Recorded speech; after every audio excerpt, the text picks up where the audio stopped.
Hey guys, Eric Sargent, General Manager at Ed Martin Toyota in Noblesville, Indiana, and today we're going to show off a vehicle that is currently for sale. In the subject line, it'll say for sale if it's still for sale, and if you're watching this after it's sold, I'll change the title to sold. But this is a 2019 Toyota Landcruiser 200 series, highly modified. Let's get in. Okay, let's go ahead and start with the suspension. This is sporting a King 2.5 inch coilover setup with remote reservoirs.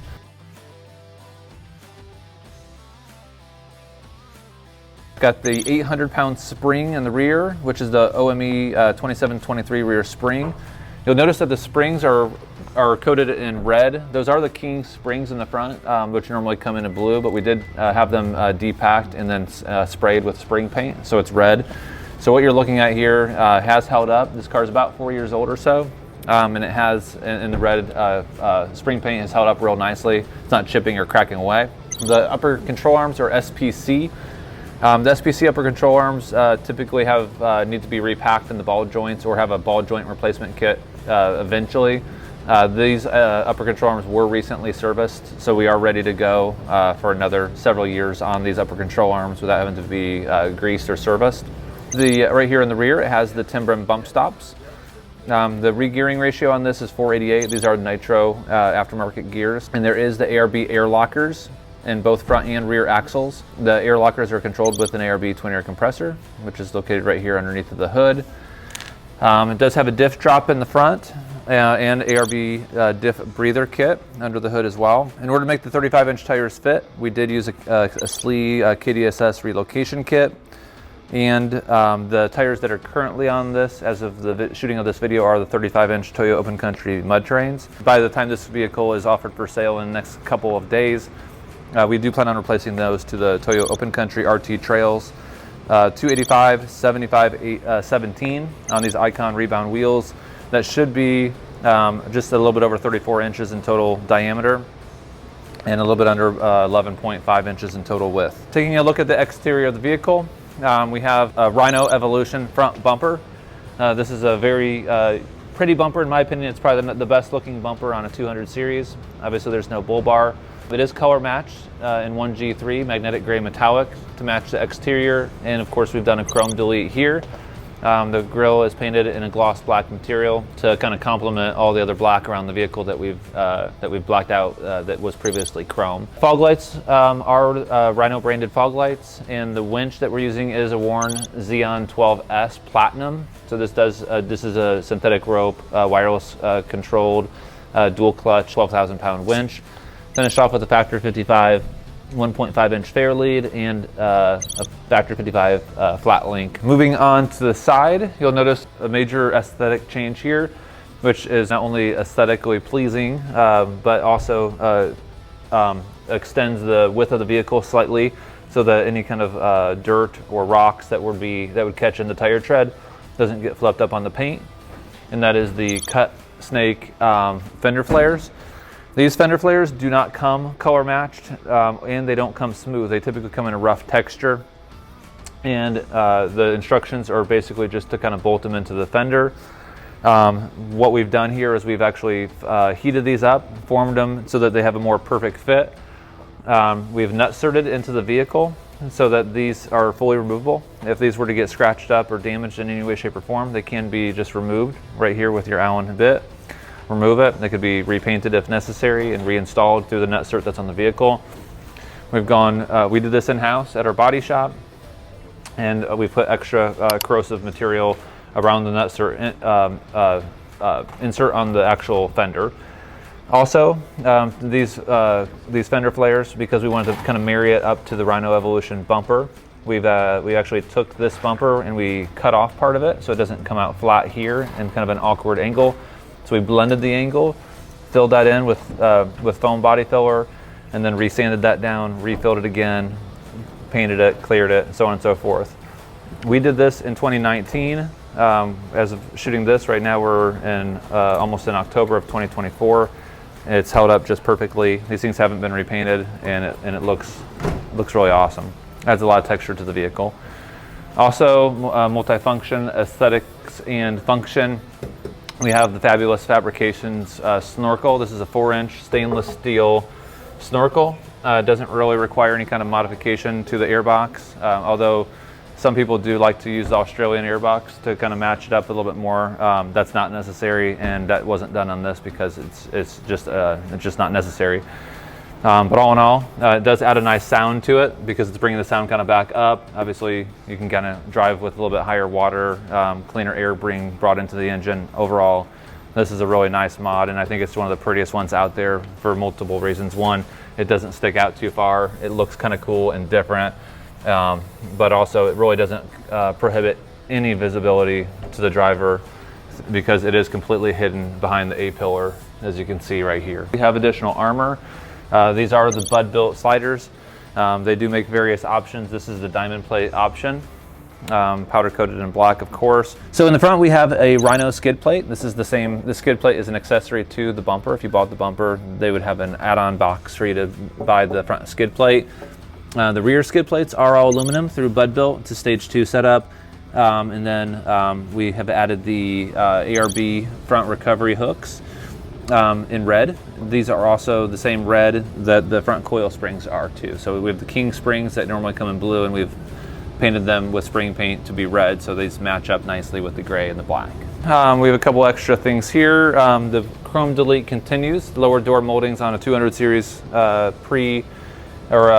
post 2015, so 2016 through 2021 are chrome, and we've taken these off and repainted those in gloss black. Also, we have the window visors. These are the JDM I don't believe these were actually sold in the United States, but these are the actual Toyota OEM JDM window visors that we bought from another market. Right here next to the side mirror, we have the little Wii Boost antenna for the cell phone booster. These headlights are the OEM headlights that came with the truck. They have been sent to Lightworks in, I think, New Jersey, and they deleted the chrome that's inside there, so these are a blacked out look just to kind of match the murdered out theme of the grille and the other chrome delete pieces. But in terms of function, they operate and emit the same amount of light as they would if they weren't blacked out internally. Up top on the roof, we have a Game of Edie roof rack. Mounted inside the Game of Edie roof rack, we do have a 100-watt solar panel, a Renogy monocrystalline solar panel. And then we also added some scene lights. As you can see right back here, we have a rigid 1x2 spreader scene light in white or clear. This vehicle is pre-wired to have electronics on the rooftop tent. So you'll notice right here, there are a handful of Deutsch connectors right here that you can use to connect additional electronics into the Red Arc Manager 30. Underneath the vehicle, we have a set of rigid rock lights. There are a total of 6, and those also are in amber. So when the door opens, any door or hatch, the lights will turn on, as you can kind of see the reflection off the floor. But when you shut the door, they'll turn off. We have a light bar on the top, which right now is hidden behind the wind fairing. But if you need to use the light bar just as on a trip, you can just simply just pop off this Game of Edie wind fairing, which comes on a little snap mechanism. Just yank it off, and then you'll see a 40-inch rigid light bar behind it. All right, and then on the tailgate, we also have a Whelen white tailgate hatch light right here, and that is switched with just a normal toggle switch right here on top of the driver's side wing on the Trekboxx, on and off.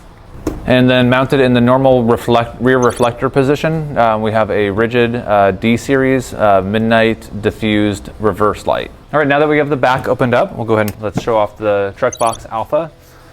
So we're looking at the Alpha system, all birchwood, Linexed, super heavy duty construction.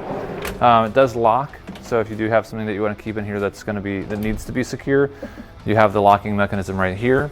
Another cool thing about this particular drawer system is that unlike some of them that you can only have this much space to input it actually pulls out all the way. So if you wanted to have something that's really long in here, like a long ARB jack or a high lift or some kind of long rifle, it should fit in here without having to kind of go in weird angles. Really heavy duty bearings right here. And then of course the fridge slide. This does not come with a fridge, so any fridge that you may want to purchase, as long as it physically fits, it's already pre-wired, the electrical system. And then you have your kitchenette. So you have your cooktop right here, which is an bacterial cutting board. And then of course area to store items. Close that. And then we'll go and close this up a little bit. Okay. So on the side wings, we have our electronics are kind of hidden away. So on the driver's side, we have a Battleborn 100 amp hour battery located right here. This is going to be our power for our auxiliary battery. The auxiliary battery is managed by a RedArc Manager 30, and then also we have additional Bluetooth fuse boxes right here for your accessories that are need to be controlled by ignition. So we got your refrigerator, we have an inverter, and then over here on this side we have the actual Manager 30 itself. And then you can see we have an extension cord that's from the actual inverter to this outlet right here to give a couple extra USBs.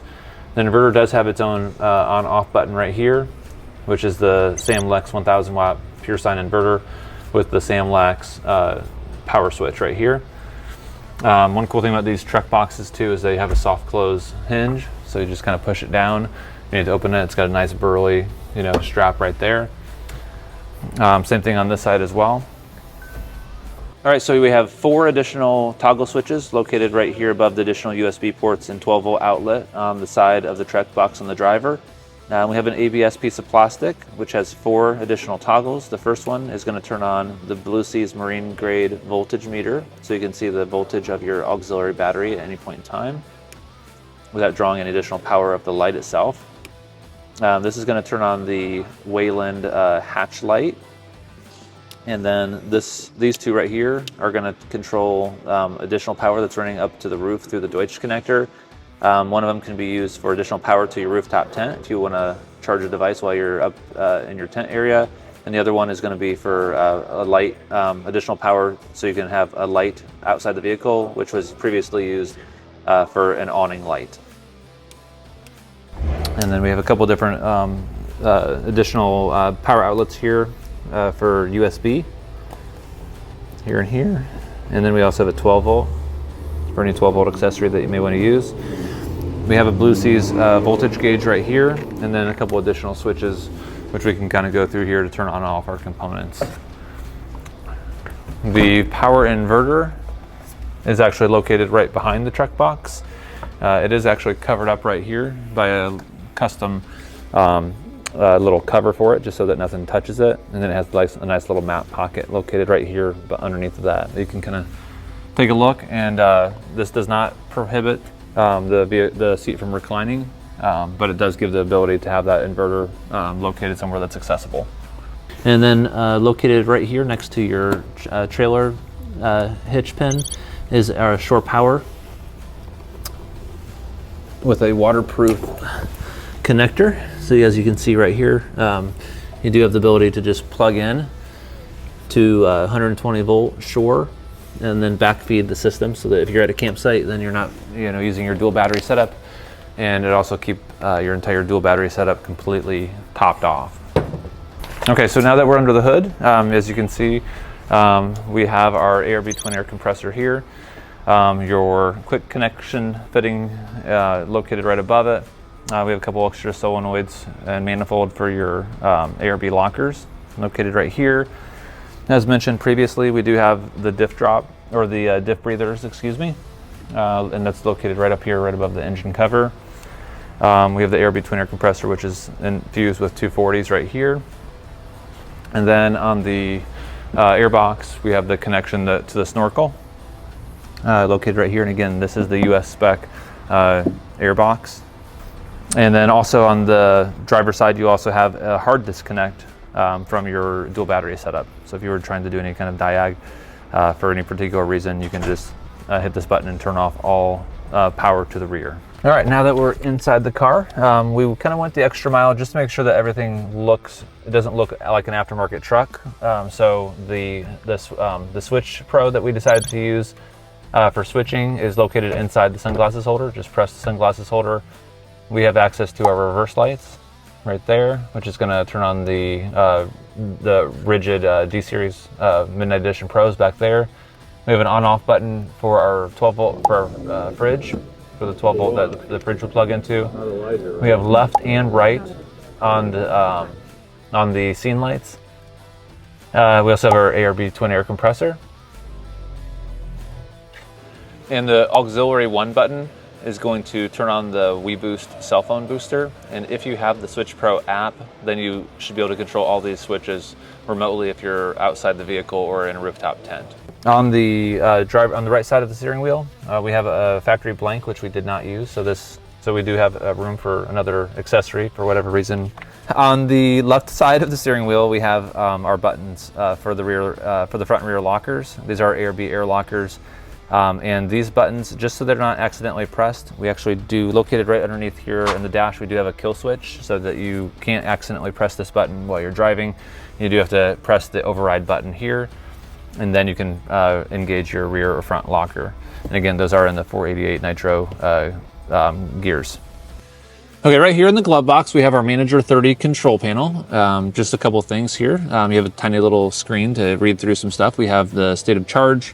We have our mode that you can change. Has the voltage gauge and battery temperature of the battery. The temperature gauge is on the battery inside the vehicle. That's the LIFE PO 400 amp hour Battleborn. Kind of scroll through here.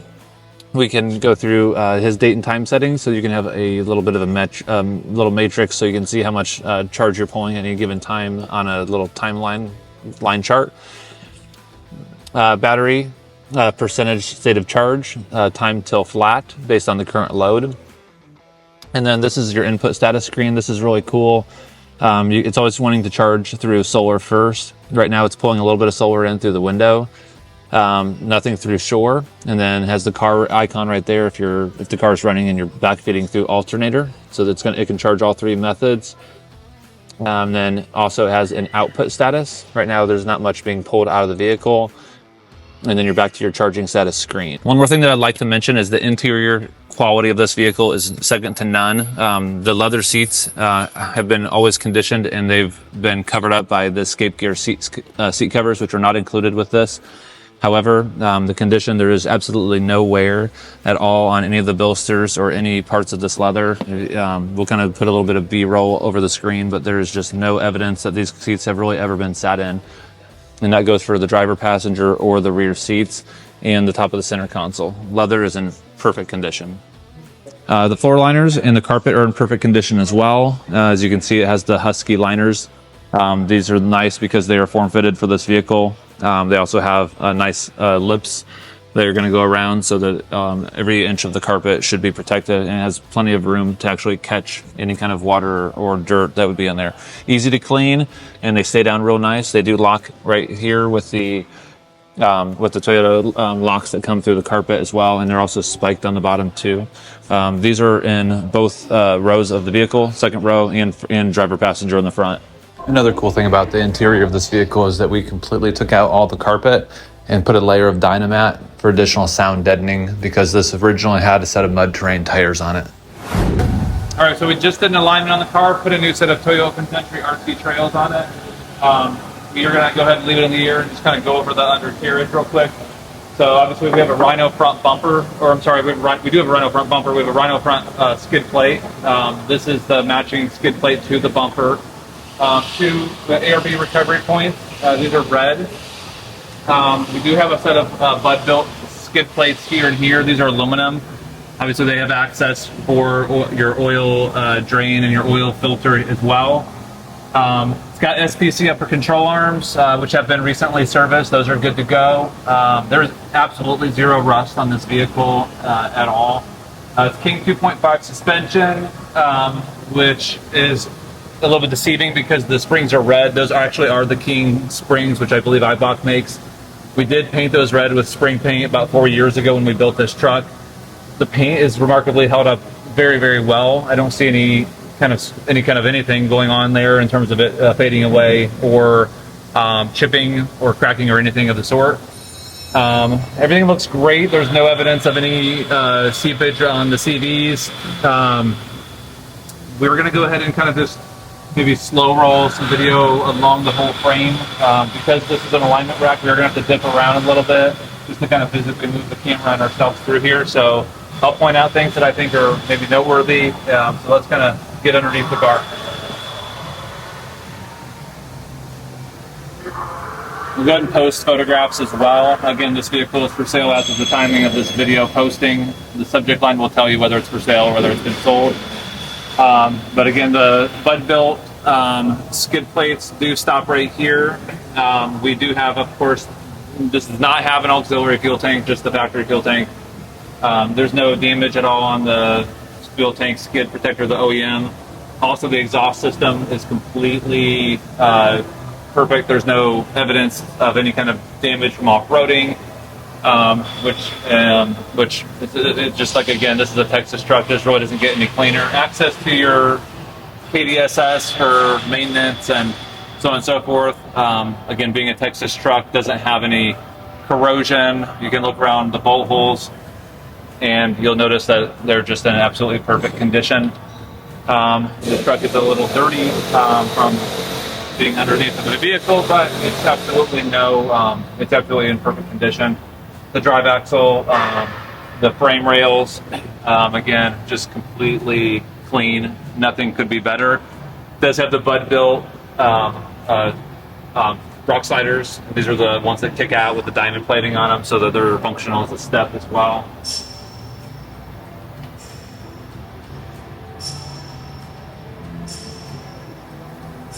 Come back here to the rear. Back here in the rear of the vehicle, again, exhaust in great condition, matching fifth spare tire and wheel. This is a Toyo Country AT3. I'm sorry, take that back. It is a Toyo RT Trail. Excuse me. I apologize for that. It's a 285 75 17 Icon Rebounds. Again, King suspension in the rear. The springs are the OME 2723 rear springs. You can notice that we do have some Timbren bump stops back here too. The actual differential and the actual locker and the gear in the rear pumpkin is ARB front and rear. So we do this is a triple locked vehicle, and also re-geared at 4.88 gear ratio. These are the Nitros. We have that's a factory, that's the aftermarket panhard bar or not. I'd have to check on that. But all in all, air lockers are functional. Everything works great. No rust anywhere at all. I really don't have a whole lot to show off because everything that you see here, other than being a little bit dirty, is absolutely perfect. Of course, the factory trailer hitch plug is in the normal spot, but next to it we have a shore power for the dual battery for the Manager 30, so we can back charge into the system and charge it from AC or shore power. And then, yeah, that's a quick little walk around underneath the vehicle. We'll accompany this with some B-roll slow for you want to see and photographs as well. Thank you so much for watching the video. If you guys like the build, please hit thumbs up and subscribe to the channel. Also, please let us know what you think in the comment section below. We'd love to hear what you think. If there's anything that needs to be changed on it, or if you got some inspiration for your own 200 series build, we'd like to hear about it. Please stay tuned for future Landcruiser content. And again, if you're interested in this vehicle, please reach out to me, Eric Sargent at Ed Martin Toyota. Link to the vehicle description is in the comment section below.